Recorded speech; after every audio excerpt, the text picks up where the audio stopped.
In 1947, the British Empire vanished from the Indian subcontinent, but what it left behind was not peace. Instead, it drew a blood-red line across history: partition. Over 1 million people died. 14 million were displaced. Families were torn apart. A single decision, Britain's hurried division of India and Pakistan, created two nations, but also birthed one of the world's most enduring rivalries. But here's the question no one dares to ask loudly: was this chaos a mistake? Or a plan?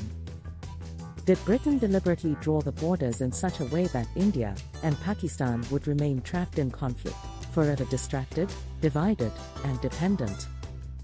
To understand this, we need to rewind, not to 1947, but to the 19th century. The British Empire didn't just conquer India with soldiers. It used strategy. The most effective? Divide and rule. Instead of uniting its colonial subjects, Britain encouraged them to see each other as enemies. In 1905, Bengal, a province with a deeply mixed Hindu-Muslim population, was split into two: Hindu-majority West Bengal and Muslim-majority East Bengal. Ostensibly an administrative reform, it sparked massive unrest. Hindu and Muslim communities, once politically allied against the British, began turning on each other. The seeds of partition had been planted. By 1919, communal tensions were so strong that the British began introducing separate electorates. Muslims and Hindus could no longer vote together. It wasn't about representation. It was about division. And it worked. Indian politics became fractured along religious lines. Suspicion replaced solidarity. Fast forward to the 1940s. The British knew their time in India was coming to an end. But they didn't want to leave a united, powerful India that could challenge them, or fall into the Soviet sphere. Instead, they looked for a way to split the country. The solution came through the Muslim League, led by Muhammad Ali Jinnah, who argued for a separate nation for Muslims, Pakistan.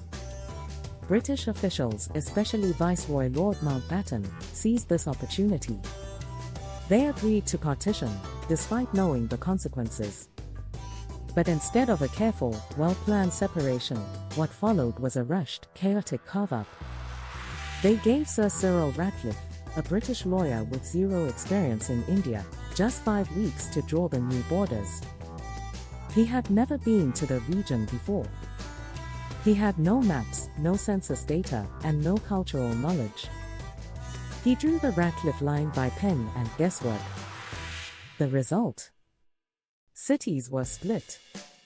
Villages were severed. Railway lines ended in the middle of nowhere. Rivers that once connected became borders that divided. The provinces of Punjab and Bengal, two of the most ethnically and religiously mixed regions, were bisected with surgical carelessness. Millions were caught on the wrong side of the line. Then came the violence. Armed mobs attacked trains. Entire caravans of refugees were massacred. And the British? They left. Quickly. Quietly. As if they had nothing to do with it. But here's where things get darker. Documents declassified decades later show that British strategists viewed Pakistan as a potential ally in the region. Its location, close to Iran, Afghanistan, and the Soviet Union, made it a valuable geopolitical asset. And so, a weak, divided subcontinent, where India and Pakistan remained distracted by border tensions, was actually beneficial to Britain and its Western allies.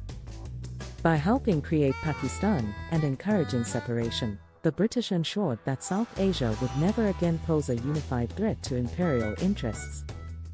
The Kashmir conflict, born from a vague and deliberately ambiguous partition. The wars of 1947, 1965, and 1971, all seeded in those hurried months of 1947. So was it all an accident? A consequence of bad planning? Or was it something else? The evidence suggests this. Britain knew exactly what it was doing. It used religion to divide. It left behind disputed borders. It favored one side when it suited its goals, and then withdrew before the fire could reach London. And that fire still burns today. At TriviaTales, we believe the past is never just the past. It shapes borders, fuels wars, and defines identities.